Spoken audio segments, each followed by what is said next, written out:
ആലപ്പുഴ കുട്ടനാട്ടിലെ Mankombu civil station പാലത്തിന്റെ approach road ഇടിഞ്ഞു താഴുന്നത് യാത്രക്കാരെ ദുരിതത്തിലാക്കുകയാണ്. വാഹനങ്ങൾ അപകടത്തിൽപ്പെടുന്നത് തുടർക്കഥയായിട്ടും പരിഹാരം കാണാതെ അധികൃതർ നിലപാടെടുക്കുന്നു. ഇതിനെതിരെ പ്രതിഷേധവും ശക്തമാണ് നാട്ടുകാരുടെ വക. പാലവും അപ്രോച്ച് റോഡുകളും തമ്മിൽ ഉയരവ്യത്യാസം വന്നതോടെ പലതവണ ഇവിടെ അറ്റകുറ്റപ്പണികൾ നടത്തിയിരുന്നു. തെക്കേക്കരയിലെ അപ്രോച്ച് റോഡാണ് ഇപ്പോൾ വീണ്ടും അപകടക്കെണിയൊരുക്കുന്നത്. അപകടത്തിൽപ്പെടുന്നതിലേറെയും ഇരുചക്ര വാഹന യാത്രികരാണ്. പാലവുമായി ഉയരവ്യത്യാസമുള്ളതിനാൽ മറിയാനുള്ള സാധ്യതയും കൂടുതലാണ്. എന്തെങ്കിലും ഒരു പോംവഴി കണ്ടെത്തണം. അത് ഈ പുളിങ്ങുള്ള ഒരുപാട് നേതാക്കന്മാരും കാര്യങ്ങളും ഇല്ലേ, ആരെങ്കിലും ചത്തിട്ടുണ്ടാക്കാൻ നിൽക്കരുത്. അതിനു മുമ്പേ എന്തെങ്കിലും ഒന്ന് ഇതിനു വേണ്ടി ഒരു പരിഹാരം കണ്ടെത്തണം. ജനങ്ങളും സ്ത്രീകളും ഒക്കെ ബുദ്ധിമുട്ടുമായി ഒരു പാലം കാരണം. അത് ഫിനിഷിംഗ് രീതി അതിൻ്റെ വർക്ക് ചെയ്യും.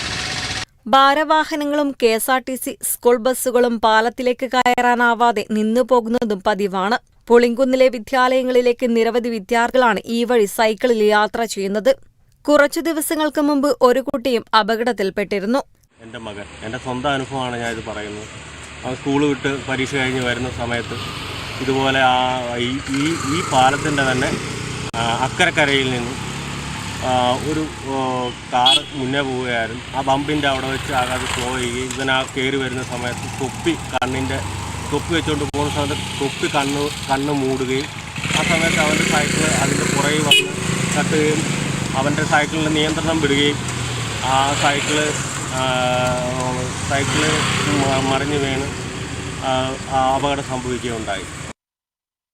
പുതുതായി ഇന്റർലോക്ക് ചെയ്ത സ്ഥലത്ത് റോഡിനോട് ചേരുന്ന ഭാഗങ്ങളിൽ മെറ്റലുകൾ ഇളകിക്കിടക്കുന്നതും അപകട ഭീഷണിയാണ്. പ്രശ്നത്തിന് ഉടൻ തന്നെ പരിഹാരം കാണണമെന്നാണ് യാത്രക്കാരുടെയും പ്രദേശവാസികളുടെയും ആവശ്യം. Kerala vision news, Alappuzha.